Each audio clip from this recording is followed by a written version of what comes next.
Elle fait 3 enfants avec un revenant. Voici pourquoi il l'a choisi et surtout le comment est-ce qu'elle a appris la vérité. Les filles, le dehors est miné. Que cette histoire nous serve de leçon. Écoutez l'histoire de la sœur que j'ai dû masquer sa voix parce qu'elle ne voulait pas être reconnue et elle voulait absolument que je poste son audio. Écoutez très attentivement. Partagez cette vidéo au maximum parce que ça peut sauver des VIES. Let's go to the video. Bonjour à toute la communauté. Aujourd'hui, je me suis armé de courage pour monter, pour raconter mon histoire. Et si j'ai le courage de la raconter, c'est parce que j'ai suivi dans vos précédentes diffusions une fille qui disait que sa cousine, un blanc, une fille qui racontait l'histoire du blanc qui était marié et qui a eu 2 enfants avec sa cousine décédée. Moi, mon histoire, c'est l'histoire de ma vie. Et elle est, comme disent les Anglais, past continuous. Elle a commencé dans le passé et elle se poursuit actuellement. Je suis d'un pays de l'Afrique centrale. Je ne donnerai pas beaucoup de détails pour ne pas qu'on puisse m'identifier parce que j'ai beaucoup de sœurs, j'ai beaucoup d'amis qui sont abonnés à votre page. Alors, lorsque j'avais 15-16 ans, j'avais ma tante, ma deuxième maman, qui me disait toujours avec sa fille que nous, on devait épouser des blancs. Et bon, à l'époque, je ne m'intéressais pas aux hommes, c'est normal. Donc, elle nous le répétait à chaque fois. Et moi, j'apprenais dans un établissement scolaire qui est au bord de la mer et à la plage derrière. Donc, je partais souvent m'asseoir là-bas. Et je pensais à ça, ça tournait dans ma tête, ça tournait dans ma tête. Mais quand j'ai eu 17 ans et que j'ai commencé à m'intéresser aux hommes, je ne rencontrais pas de blancs, c'était que des noirs qui venaient vers moi. Et à chaque fois, je refusais parce que ma deuxième maman nous disait, elle n'accepterait pas, elle nous disait à sa fille et à moi, nous étions 5 filles, mais c'est nous qu'elle avait choisies. Et elle disait que elle ne serait pas heureuse si nous étions avec des noirs, etc., etc. Donc elle avait réussi à nous faire mettre ça dans la tête. Bon, ma grande sœur, elle a fini par rencontrer un Français avec qui elle s'est mariée. Et moi, je ne rencontrais pas de blanc. Et puis, à mes 17 ans et demi, je sortais du lycée et je marchais avec mes amis le long du bord de mer. Et voilà qu'une voiture s'est arrêtée et il y avait un beau blanc à l'intérieur. Moi, j'avais 17 ans et demi, lui, il avait 33 ans. Il s'est arrêté, chose étrange, il a crié mon prénom. Je veux dire, par exemple, je m'appelle Gwendoline. Je prends un prénom difficile parce que mon prénom de nature, il est anglo-saxon, il est difficile. Ce n'est pas un prénom commun que tout le monde, qu'on retrouve comme Michel, Sarah, etc. Donc, le monsieur, il s'est arrêté, il a crié directement Gwendoline. Mes copines, nous étions 3 filles. On était étonnés, je me suis retourné. Et puis, elles me disent, mais il t'appelle. Je dis, mais moi, je ne le connais pas. Et il insiste, dit, Gwendoline, c'est moi. Moi, je ne le connais pas. Il est descendu de sa voiture. Nous sommes arrivés à sa hauteur. Et nous l'avons dépassé parce que je ne voulais pas m'arrêter. Je ne le connaissais pas. Et il me dit, il est descendu. Il est venu vers moi. Il me dit, mais c'est moi. Je t'ai retrouvé. J'étais surpris. Je dis, mais je ne vous connais pas. Vous rigolez ou quoi? Moi, je ne vous connais pas. Il dit, oui, mais c'est moi. De toute façon, je t'ai cherché et voilà, je t'ai retrouvé. Mais c'était un beau blanc. Il était beau. Il avait des yeux bleus, translucides. Il était vraiment beau. Et dans mon cœur, je me suis dit, waouh, un beau blanc comme ça, mais c'est pas possible. Je ne le connais pas. À l'époque, je ne connaissais pas de blanc du tout. Du tout. Et il m'a demandé où est-ce qu'on partait. Bon, nous sommes montés dans sa voiture.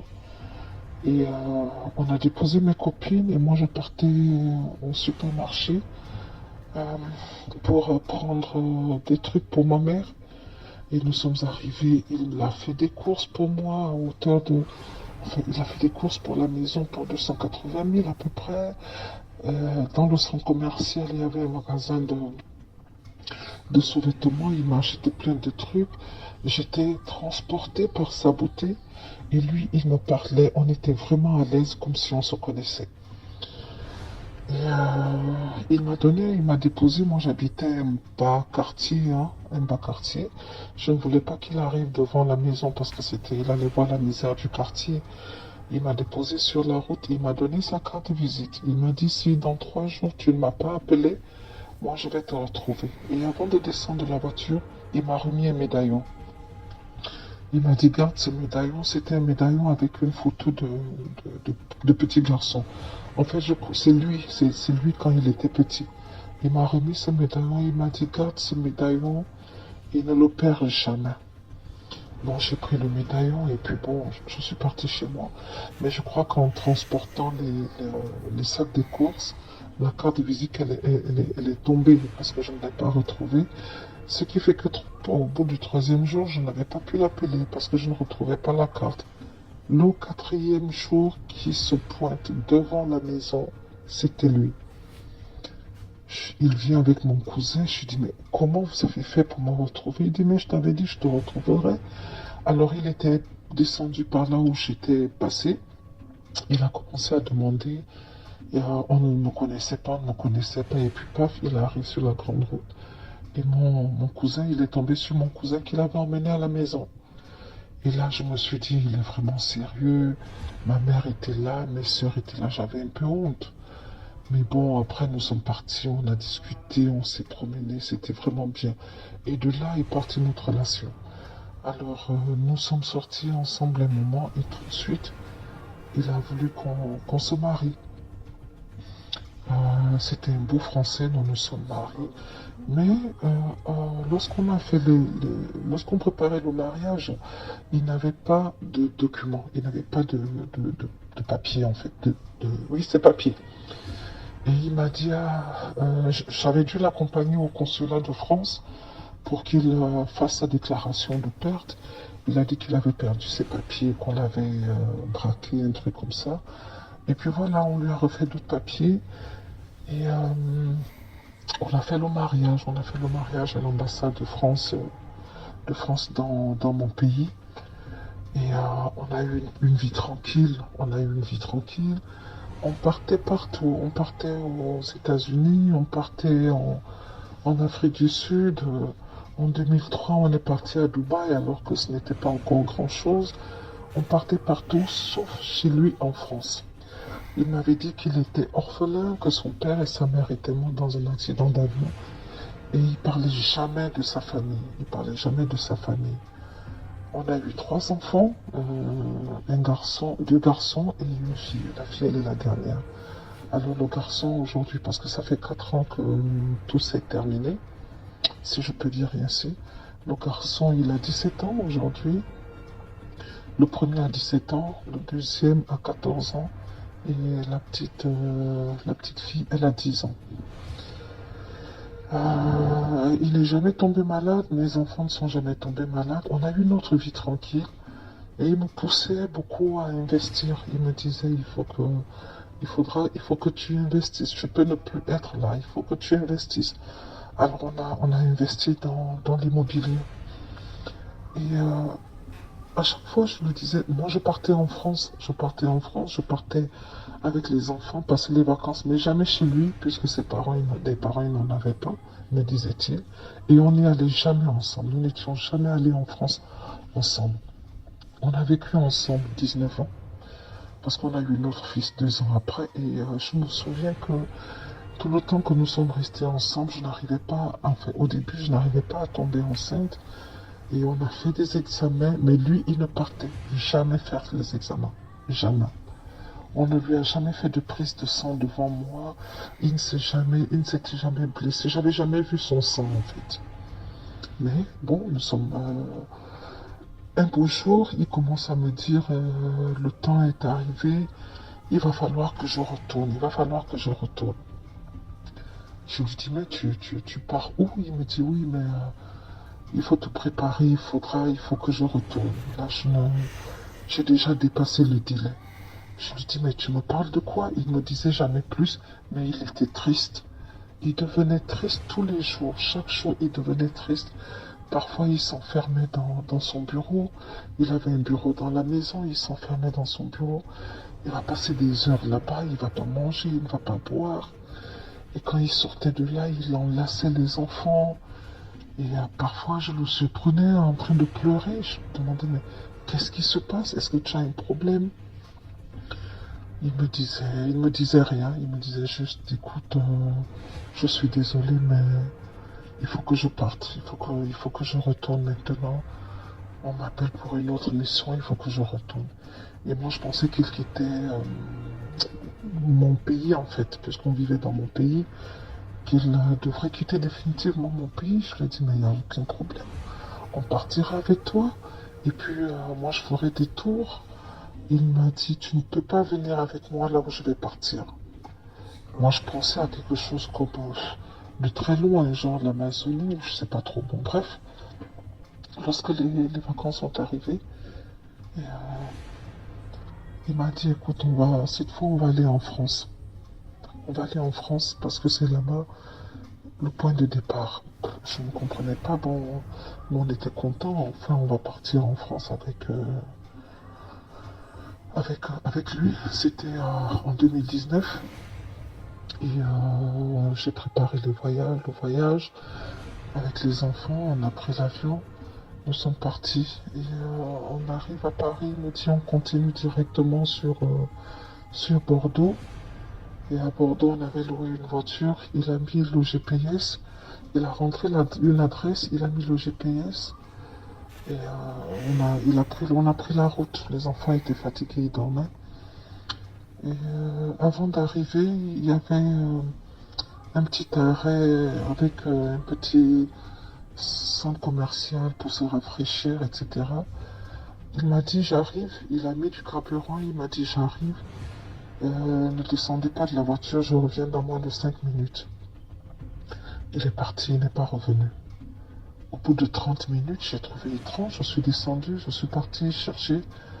Le centre commercial n'était pas vraiment grand, c'était juste un petit arrêt avec une station et 2-3 boutiques.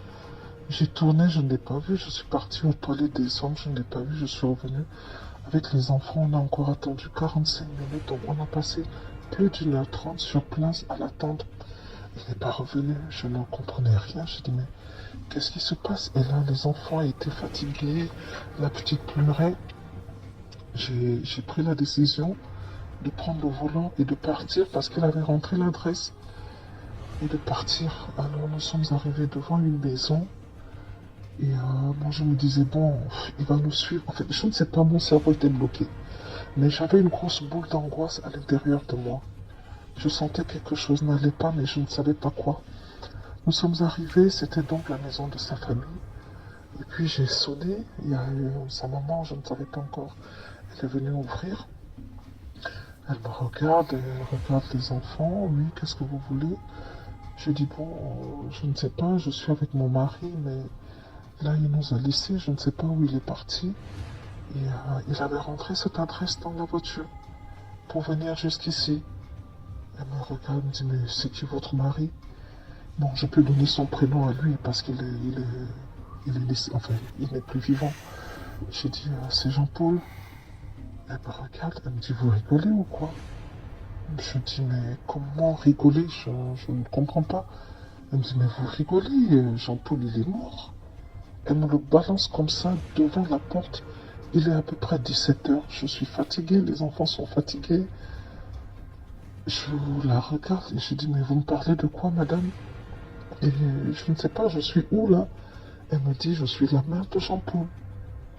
Et elle appelle son mari, Edouard, est-ce que tu peux venir?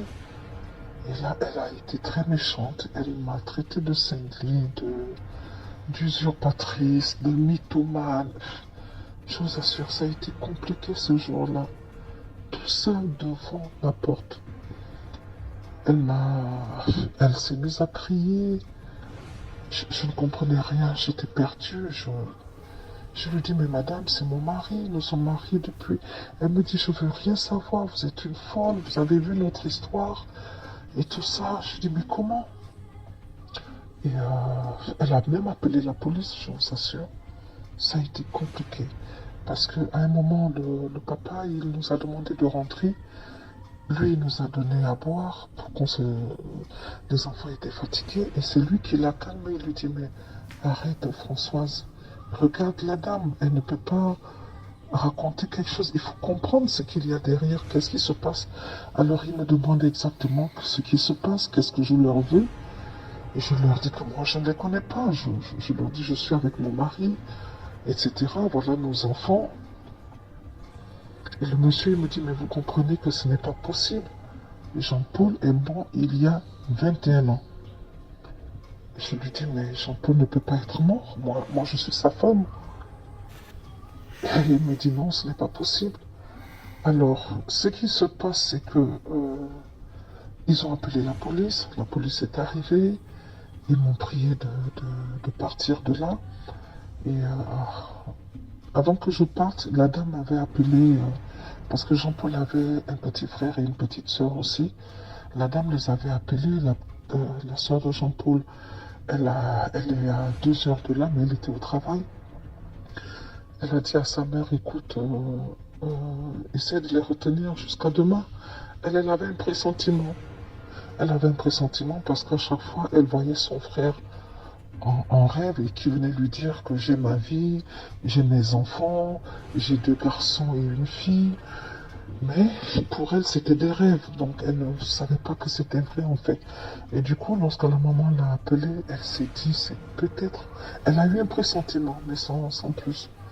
Alors la police m'a raccompagné avec les enfants pleuraient. Moi-même, j'étais perdu, j'étais lessivé, j'étais mal. Je pleurais toutes les larmes de mon corps. Mon cerveau était bloqué. Je ne réfléchissais pas. Et nous sommes partis à l'hôtel. J'ai pris une chambre d'hôtel. Et là-bas, j'ai éclaté. J'étais vidé. J'ai pleuré. Je lui ai parlé. Pourquoi? Quelle est cette histoire? Qu'est-ce que j'ai fait? Pourquoi? J'étais perdu. Et le lendemain matin, je ne savais pas. J'avais passé toute la nuit à pleurer. Les enfants étaient là, ils étaient tous perdus. Qu'est-ce qui se passe, maman? Et comme ça, sans le savoir, je leur ai dit que leur papa était mort. Mais je ne leur ai pas dit que leur papa était un revenant, je leur ai dit que leur papa était mort. Et la petite de dire, c'est pour ça qu'il n'est pas revenu lorsqu'on était au centre commercial. J'ai dit oui, c'est pour ça qu'il n'est pas revenu. Et le grand garçon, il est venu m'enlacer, il me dit, maman, c'est rien. Papa, il n'est pas mort, papa, il sera toujours avec nous. Et je vous assure que j'étais très très mal. J'étais mal parce que je n'imaginais pas, je ne savais pas ce que c'était. Je ne pensais même pas que j'avais été avec un revenant. Je n'y pensais pas. C'était pas possible en fait. J'étais bloqué. Et le lendemain, ils sont venus à l'hôtel où on était parce que c'est une petite ville hein, de Bordeaux. Donc tout le monde sait qui est là et tout ça. Donc ils sont venus. Et la petite sœur de Jean-Paul était arrivée. Excusez-moi. La petite sœur de Jean-Paul était arrivée et elle a demandé à me voir. Donc ils sont venus. Et moi je suis descendu. Les enfants ils sont restés. Et nous sommes repartis. Elle m'a demandé de prendre les enfants. Quand elle a vu les enfants, je vous assure que ma fille ressemblait très pour trait à sa tante. Très pour trait. Sauf les cheveux qui sont métissés, les cheveux de ma fille. Mais tout le reste, elle est comme très pour trait elle ressemblait très pour trait à sa tante. Alors nous sommes repartis tous avec les enfants dans leur maison. Et là, la maman, elle n'a pas arrêté de pleurer. Elle dit qu'elle ne peut pas y croire. Elle a pris les photos. Elle dit que ce n'est pas possible. Et la fille, elle est venue me trouver. Elle s'appelle Céline. Elle est venue me trouver. Et laissez-moi vous dire que mes 3 enfants portent. Le premier garçon porte le prénom de son père. Le deuxième garçon et la fille portent les prénoms de son frère et de sa sœur. Et quand nous sommes arrivés dans la maison, le caniche, ils avaient un caniche, enfin ils ont un caniche, il est toujours vivant.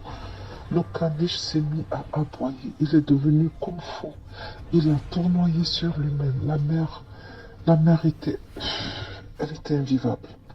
Elle a refusé, elle m'a traité de voleuse de nouveau. Le caniche a sauté. Les photos des enfants sont sur une commode au salon, sur une console. Le caniche, il a tout fait, il a sauté, il a fait tomber uniquement la photo de Jean-Paul. Personne n'a fait attention.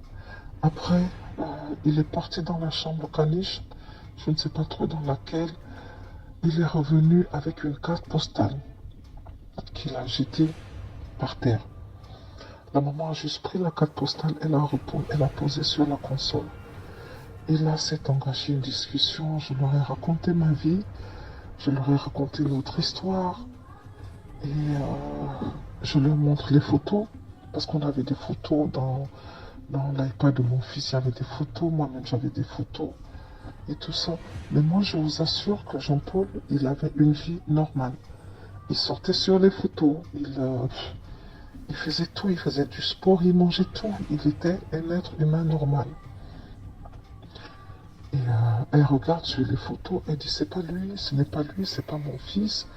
Et tout ça, bon, les photos de lorsque nous avions commencé, je ne les avais pas avec moi parce que je ne m'attendais pas à ça. Les photos étaient restées dans mon pays.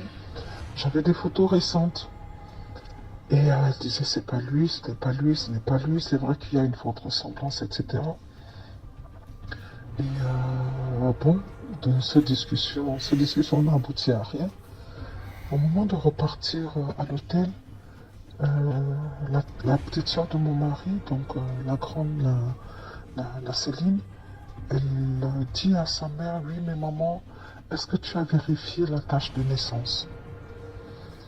Et la mère dit, quelle tâche de naissance? Elle lui demande, où est la carte postale que Jean-Paul t'a envoyée juste avant son décès? Parce que Jean-Paul était parti, il est décédé d'un accident de circulation à Naples, en Italie. Et 2 jours avant, il avait envoyé la photo à sa maman, une carte postale à sa maman. Et il avait écrit un petit message, mais tout en bas, il a mis en post-scriptum, PS, si jamais on t'annonce mon décès et que tu as des doutes, pense à vérifier la tâche de naissance. Jean-Paul avait eu une tache de naissance en forme d'oreille. Bon, pas vraiment l'oreille, mais un tout petit peu comme une oreille. Donc la tache noire là, au-dessus de sa fesse droite. Et je vous assure que mes 3 enfants, ils ont la même tache de naissance au même endroit. Et la maman, elle a dit, elle ne sait pas, elle est partie fouiller son tiroir. C'est là qu'elle s'est rendue compte que le caniche avait fait du désordre dans sa chambre. Elle est revenue et dit, elle ne trouve pas la carte postale. Et quand elle regarde sur la console, elle a vu la carte postale. Elle a pris la carte postale et on a tous lu ce message. N'oublie pas de vérifier ma tâche de naissance. Et là, j'ai éclaté en sanglots. Parce que je savais que mes 3 enfants avaient cette tâche de naissance.